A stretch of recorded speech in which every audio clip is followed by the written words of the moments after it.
We're still not going to be able to keep up with you that much. So. We're still 47. So you're fine. 47b, bottom of the page.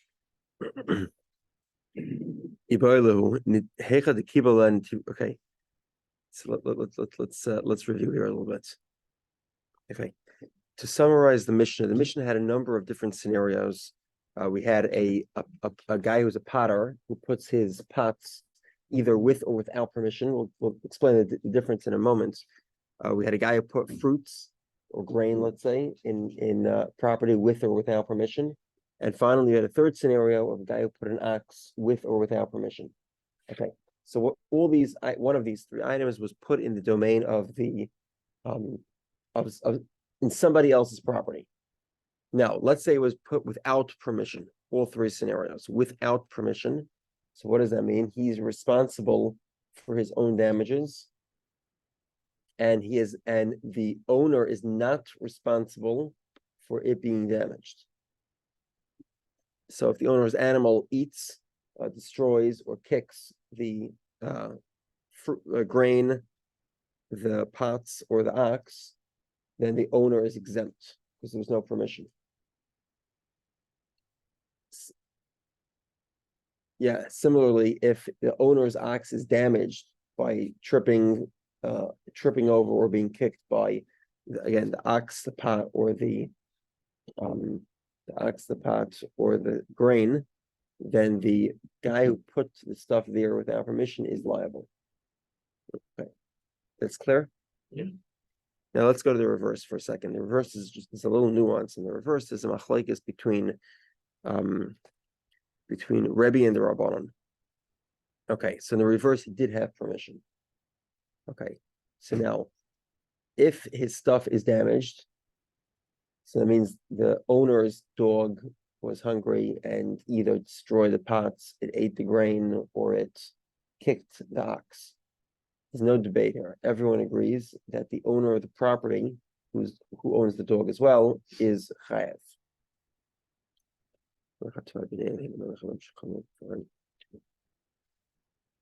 No, we're talking about produce that was stored on the dog owner's property with permission. With permission.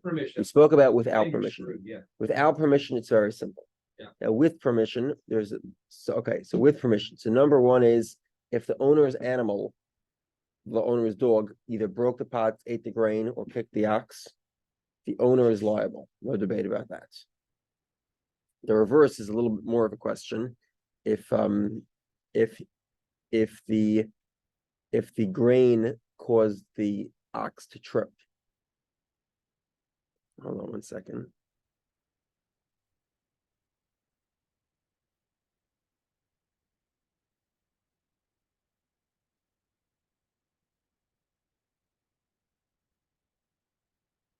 No, I had that wrong. 1 second.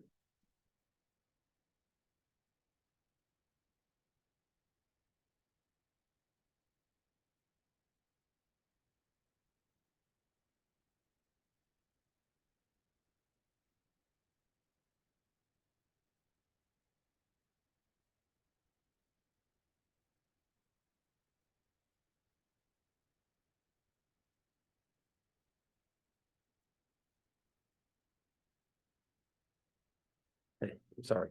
According that specific scenario, again, he with permission he put the grain, the pot, or the ox there, and then the grain, the pot, or the ox were damaged by the owner's animal. So the rabbis would say that the owner is chayiv, and Rebbe would say he's not chayiv unless he accepted responsibility to actually watch it. In other words, I let you keep my grain there, permission is granted. Yours. Exactly. So if my animals take care of yours, that's your own responsibility. Now, so the question is really, what's the default situation? Right, exactly. And now, if your stuff damaged my animal, so you have permission to be there, so you're exempt. Everyone agrees to that. The question is, if your stuff was damaged by the owner's animal, that would be the debate. So that's really right where we lead in, and that's the 5 lines from the bottom of the page. Mahu. Okay, so let's say he accepts responsibility. According to the rabbis, this would be by default. According to Rebbe, by design, right? He specifically mentioned it. Okay, what does it mean that? So you park your ox in my property. What does that mean? I accept responsibility for your ox. Does that mean that I accept responsibility that my dog won't bite it, or does it mean I accept responsibility that somebody else's dog won't bite it? So is it just my own dog or is it somebody else's dog? You guys want the question? Third party dog in a sense. Exactly. Toshma, the Tani of Yehudah Bar Siman bin Izakan de Bekarna. So Rabbi Yehudah Bar Siman brought a brisa, which is in a collection of brises called Nizakan de Bekarna. There was a rabbi whose name was Karna. He had a collection of brises related to the laws of Nizikin, which obviously is the topic that we're learning here. And the brisa stated as follows: he brought his grain or his fruit into somebody else's property, without permission. And a third party ox came in and it ate the fruits. Potter. Who's Potter? Oh, very good question. The Gemara will ask the question. Hold on. Somebody is exempt. Who's exempt? We'll have to get to it. The im hichnes bershos chayev, but if it was placed there with permission, then you're liable. Okay, so the Gemara says man potter or man chayev. That you're referring to. Man potter or man chayev. Who is the one who's exempt and liable? Who are we talking about? La potter bal chotzer v'chayev bal chotzer. Presumably, it means the owner of the property. In other words, if there's no permission, the owner of the property is exempt from third party damage. If there is permission, the owner of the property is liable for third party damage. Amri loy potter bal shar v'chayev bal shar. The owner of the third party is who we're referencing. Right. In other words, ideally, we think it makes sense to talk about the owner of the property because in terms of the owner of the property, there's an actual difference between whether or not he gave permission. If it's a third party, who cares? The third party had no business being there anyway. Simara says no, it is referring to third party. Simara says the ibal shar my brishus and my shalabrishus. Why is there a difference whether there was permission granted to enter a third party's property? Right, the owner's property. If the third party has no permission to be there, regardless. So the Gemara says, Amri. The answer is Bershus Havil Shem Bershus Anizik. If there was permission, so then it's considered the domain of the victim. He had permission to put his grain there, so it's his property. Because he has permission. It's as if it's his property. V'shem Rishus Anizik Chayavas, and Shane is Chayav Rishus Anizik. Shaloi Rishus, but if I put it in the property without permission, so then neither of us have permission to be there. So it's Havil Shem Rishus Rav, V'shem Rishus Rav Matur. It's as if it's a Shane in the public area, in which case he'd be exempt. Okay. Another similar raya. Toshma. Hechnes Shari L'chotzer Balabayis. He brought his ox into the property of the owner. Shaloi Bershus, without permission.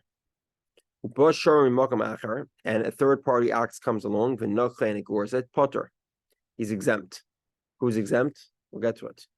But if it was with permission, Chayev, he's liable. Man Potter, man Chayev. Who's exempt and who's liable? La Potter bal chotzer, v'chayev bal chotzer. Presumably, it refers to the owner of the property. The owner of the property is exempt from the third party's damage to the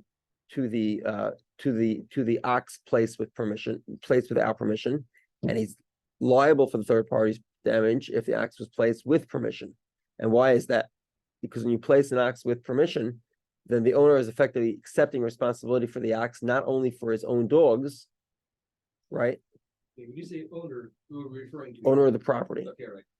Property. So let's give them names. It's three people. There's the property owner. Right. Okay, there's the victim ox owner, Yeah. and there's the third party aggressor ox. So now, when the Gemara initially presumes that when we talk about Chayev and Potter, who's Chayev, who's Potter? It's the property owner. If the property owner did not give the victim ox permission to be there, and a third party ox damages it, then the property owner is exempt. However, if the property owner did give him permission, Then effectively included in the permission, according to the rabbis and according to Rebbe, where it was specifically mentioned, included in that permission is the responsibility, not just that my dog, me meaning the property owner's dog, isn't gonna gore the victim ox placed with permission, but also that somebody else's dog or ox won't gore him. That's why he be chayev if a third party ox did gore the victim ox who was in the property. Okay. Okay, so Mar says loy we're talking about the owner of the third party aggressor ox. If that's the case, what if over here we're very clearly talking about Karen because we're talking about Negicha, right?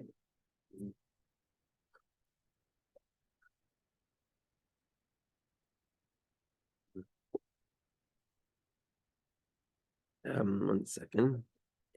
Okay, so in the case of Negicha, Karen is chayiv b'rshus hanizik and b'rshus harabim. So the Gemara says, Amri, the answer must be Hamani Reb Tarfon, the famous Reb Tarfon. What does Reb Tarfon say? The Amar, Reb Tarfon, who the Amar Mishuna Karen Mechatzo Nizik Nezik Shalom Mishalom. Reb Tarfon holds that Karen in the domain of the victim's property, pays full damages. There's no exception for Tam. Havila Karen Mechatzo is so I'm sorry, Birashos, if the victim animal had permission to be in this property, so then that permission makes it as if it's his own property, right? If I let you park your car on my property, then this becomes the victim's property.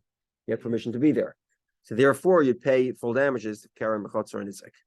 Can you say they? Are you talking the owner of the property? If the owner of the property gives the victim permission to be there, then the property of the owner effectively is also the victim's property. It's as if I rented you the property, so to speak. Okay, the implication of it being that if the car gets whacked by somebody, By an ox, it's the fault of it's on the car owner. No. This very specific instance is if an ox gores the car, and the ox is a tam, then according to Reb Tarfon, you pay full damages, even though normally a tam pays half damages. But if it's talking about the ox owner, correct, right, the aggressor ox owner, third party. The third party aggressor ox gores the car. If the car had permission to be there, that permission effectively makes it as if it's the victim's property, the car owner's property, even though it's not. It's like the car owner rented the property, so to speak. If you rented the property, then it's your property, and if another ox comes in and gores, even as a tam, you pay nezik shalom, you pay full damages. Owner of the ox then. The owner of the ox to pay full damages, because the damage happened in the domain of the victim. Okay, right, sure. However, if you did not have permission to put the car there, it's no different than an ox scoring in the public domain, in which case the maximum payment for a tam is chatzi nezik. All right. Okay. Bershus hava kerem chatzor nizik u'mishalom nezik shalom. Shlo bershus hava kerem shirav v'mishalom elchatzi nizik. So with permission, it's like chatzor nizik. It's the property of the victim, and therefore Karen pays full damages. If it's without permission, so then you only pay half damages. Okay, an interesting story. There was a woman who wanted to bake. But who bakes in this house? Okay, also barcha de mori besa, the goat of the homeowner came along. Achlal Elisha, it started eating the dough, and chaval umeis evidently got feverish from eating dough, and it died. So chayva Rava l'shlumi demei barcha. Rava required this woman to pay the value of the goat. The baker, yeah. So Gemara says, "Lema pliga de Rav, the Amar Rav havilo shleitoichel." Rav previously said that the Mishnah had a scenario where a guy brings grain into property without permission. The animal eats the grain, the animal's exempt. What happens if the animal gets damaged by the grain? So then the owner of the grain is liable. Rav says specifically if it got damaged from the grain by tripping over it. But if it ate overate, then you'd be exempt because the animal should not have been eating it. Well, why don't you make the same argument here? When she's busy baking her I don't know, bread, the animal should not have been there. The animal should not have consumed her dough. Because the animal consumed her dough, it's the fault of the owner. The animal. Effectively, the animal as well, and therefore she should not have to pay. So Gemara says, Gemara says not necessarily zero disagreement. Let's examine this. Hasam shaloi b'rshus le'kibel lana tirusa. Hacha b'rshus kibel lana tirusa. In a scenario where he did not bring in grain, he is not accepting responsibility on behalf of the owner's animals. However, over here, she went in with permission. No, she got permission to bake in the owner's house, and therefore she's accepting responsibility to make sure that the owner's goat doesn't overeat. The Gemara says, a woman that went to grind her wheat without permission, and the owner of the property, his animal went and ate the grain and overate and died. Sorry, 1 second. No. I'm sorry. Hold on. No. If the owner's animal ate grain, the owner is exempt. And if the animal was damaged by the grain, it tripped over it, then the owner of the owner of the grain, the woman who was there without permission, is liable. Time of the potter, specifically because she was there without permission. She did not have permission to grind her wheat. But if she did have permission, potter, she'd be exempt from the damage that accrued to the animal over the grain. Well, this seems to contradict the brisa of the baker, right? In the baker's story, she had permission to be there, and she's still liable for the eating of the goat. Whereas in this story, the story of the mill, if she had permission, it seems like she'd be exempt from the damages accrued to the property owner's ox. Invite Grace to join us for. Never By- mind. You don't mind muting for a second. Thank you.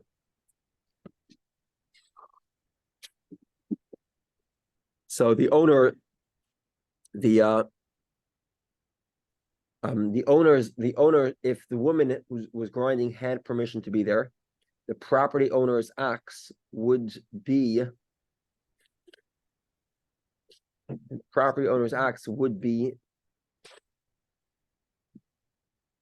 the woman grinding would be exempt from damage accrued to the property owner's ox. So if she had permission to be there, so it seems to be a contradiction. The two scenarios where she has permission, in one scenario she has to pay for the goat, and the other scenario should be exempt for damage that accrues to the ox. So the Gemara says there's a difference. Amri litchen chitin kim leiboy tzniusa midi leiboy misaki marvosa the chotzer nafshayil. But let the day ramin tirusa. Okay, basically when she grinds wheat, so it doesn't require any modesty. She doesn't have to lock the door or anything, and therefore the owner of the mill does not hand over to her responsibility for that area, and therefore he's liable for the damage that accrues to his ox. Now, the contrapositive is the more important one. Avalamefa, when she's baking, kiva the boy heats new. So because she needs space to be modest, Rashi seems to imply that sort of she would literally roll up her sleeves completely when she is kneading the dough. So therefore, so the owner so to speak steps out of the way. He removes himself, effectively handing full responsibility to her. So she's now responsible for his goats. Therefore, it's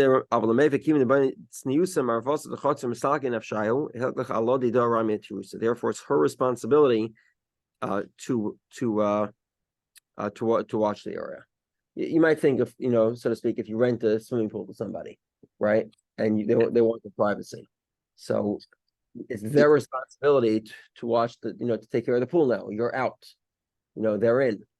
Whereas, if let's say you're, teaching somebody how to drive a bulldozer in your backyards, and you're sort of supervising him, he's not fully responsible. If there's a goat around, it's your responsibility to tell him not to, mess with the bulldozer around the goats.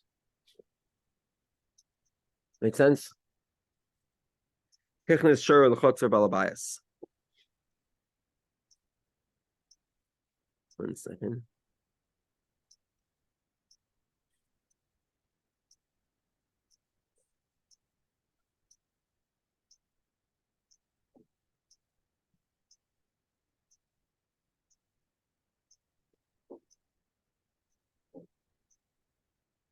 Rava. So Rava is pointing to another area here. He allows his ox to go into somebody else's property without permission. The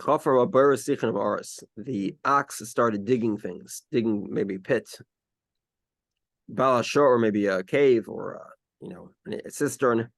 Balashor chayev b'niskei chotzer. Ubalachotzer chayev b'niskei abor. So the owner of the ox is responsible for, closing the hole that his ox made. He's responsible for damaging the property of his friend, but he's not responsible for the bar.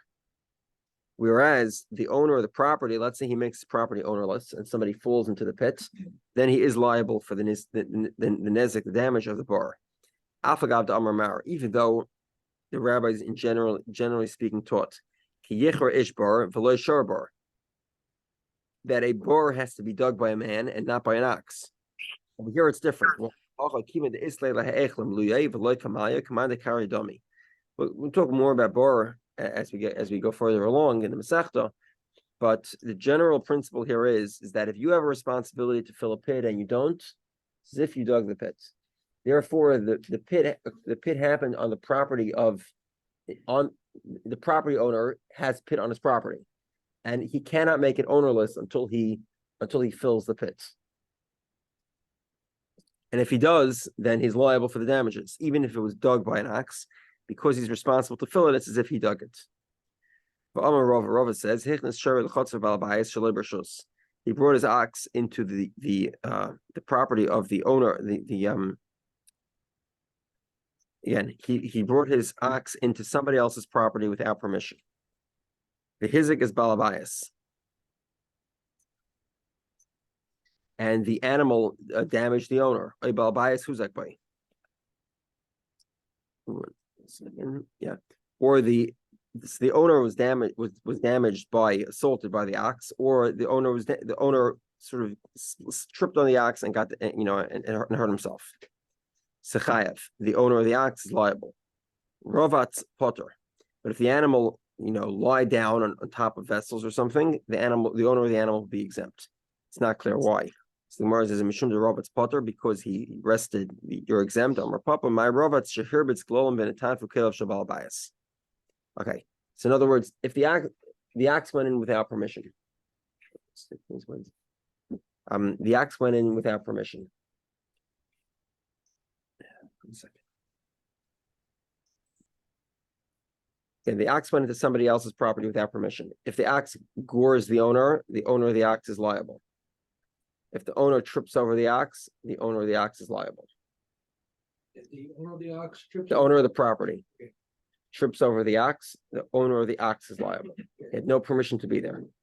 Now we have an interesting scenario. The ox was relieving himself across the property. So there's piles of fertilizer, manure, and across the property. And now, as you might expect, there were vessels that were damaged by, being muddied with the manure. Okay. So now these piles of manure, they are a bor pit. Matzinu bor shechaya by sakelam, and a pit is not liable for damage that accrues to vessels. Okay. So Mara says, "Honey, Shmuel." This makes sense according to Shmuel. The Amar called a borhu. The stumbling block is a bor. El Rav Amar Adamafkale Mike Lamemam. According to Rav, a bor is only if it's ownerless. So this pile of manure is not ownerless; it's owned by the ox, the owner of the ox. So Gemara says, "No, Amri Stam Glom Afkurim Afklu." Not everybody is picking up after their ox cleaning up after their ox to use it for fertilizer. He's in this case, 1 second. Presumably he makes it ownerless immediately, so therefore effectively it is a pit.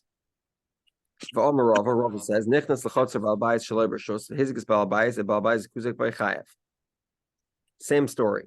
The animal comes in without permission, damages the owner, or the owner trips over it. The owner of the ox is liable. Next step, hizikis b'albayis potter. If the owner of the animal, let's say, beats the non-permitted animal, until he damages it, potter the owner is exempt. Papa says lim or another delay have a yadabe.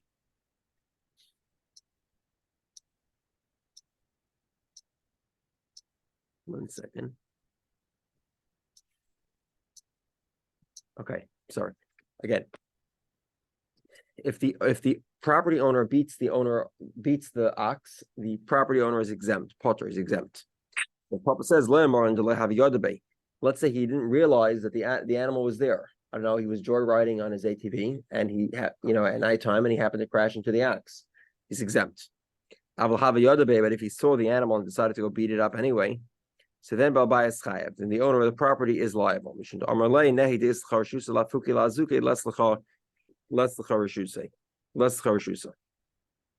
That while the owner of the ox does have permission to, evacuate the ox from the property, he does not have permission to damage it. And if he intentionally inflicts damage, then he has to pay for that damage. But Azl Tamayo, this goes according to their own opinions. The Amaravi Pim or Papa, Rava and some say it was a Papa that said, Shneim Bershus, Ashneim Shaloi Bershus, Hisiku Zazech Hayofen. They both have permission, or they both don't have permission and they damage each other. They're both Chayev. Who's Kuzebezah? They were both damaged by each other. Peturin, they're both exempt.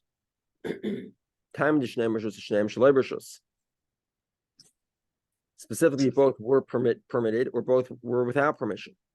One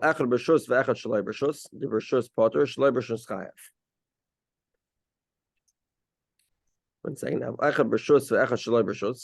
If one animal was allowed to be there, one wasn't. The one that was allowed to be there, potter, he is exempt. The one that isn't allowed to be there, chayev, is liable. So in other words, if there was unintentional damage inflicted by the owner of the property to the ox, then the owner of the property is exempt from that unintentional damage. Whereas the owner of the ox would be liable for any damage that his ox, who was not supposed to be there, caused.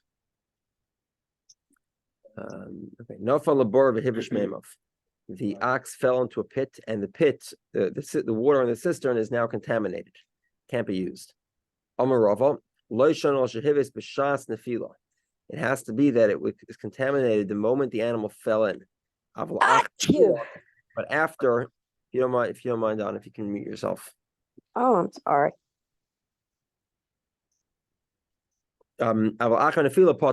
But after the animal, but let's say the animal falls in, and after the animal falls in, the animal rotting in the pit caused the water of the cistern to be contaminated.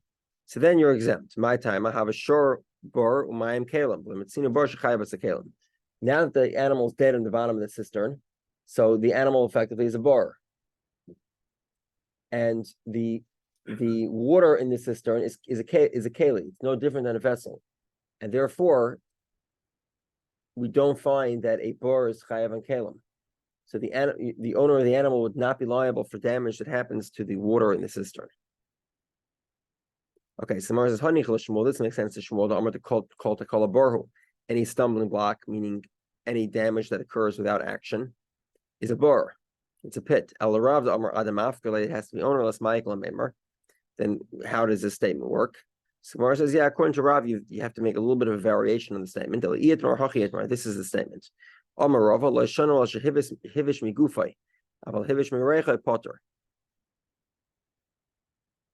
The contamination of the water must have happened from the flesh of the deceased animal, of the carcass. But if it happened from the sort of the smell of the carcass, that's considered, the smell is that is considered, it's not the animal itself. It's considered a groma, an indirect type of damage. A groma ba'alma lo mechayev, and you would not be liable for an indirect damage.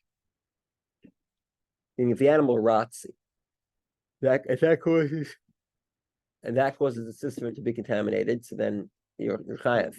If, however, let's say let's say, for example, the carcass did not even fall directly into the cistern, so it's in the pit, but it's, let's say, off to the side. It's not directly in the water, but the smell of the animal is making the water from the cistern undrinkable.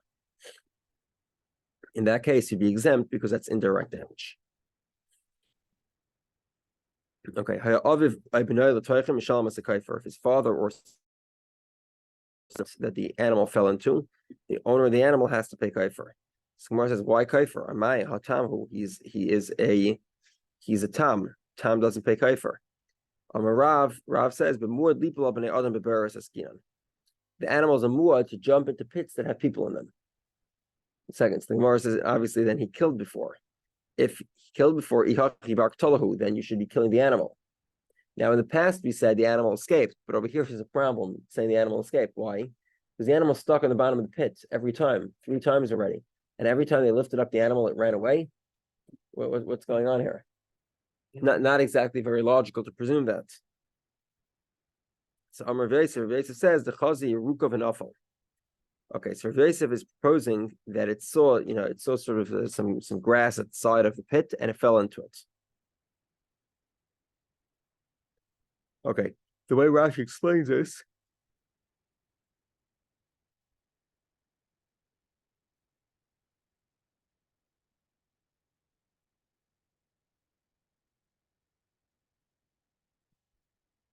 Okay, is that this animal is a muad for a certain type of behavior, even though it never killed.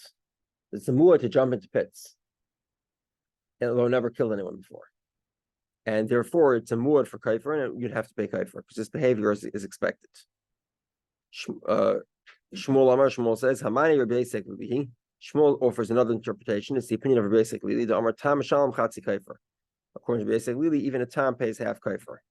Ula says, Rabbi Yehudah to Amar Reb Tarfon. It's Rabbi Yehudah's opinion according to Reb Tarfon's opinion.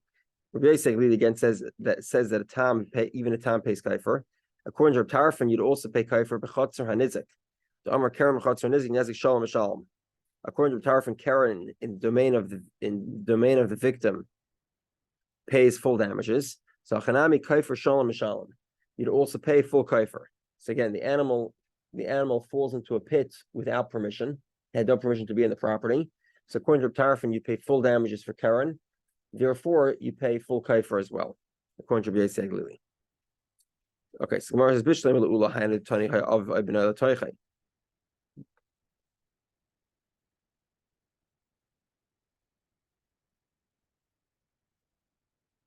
One second. Yeah.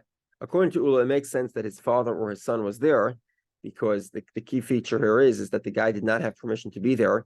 The owner of the ox had no permission to be there, and he did.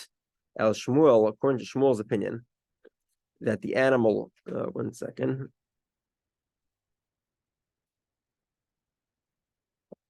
According to Shmuel, that we're talking about half kaifer. My area of Benoy, I feel achanami. One second. According to Shmuel, there's no component here that the animal could have been there with permission. You'd still pay half kaifer. So why does it need to say it was his father or his son, implying the animal was there without permission? So the Gemara says, you're right.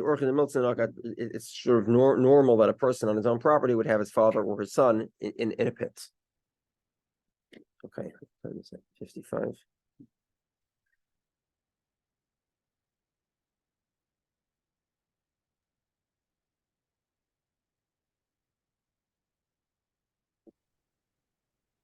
We'll continue tomorrow.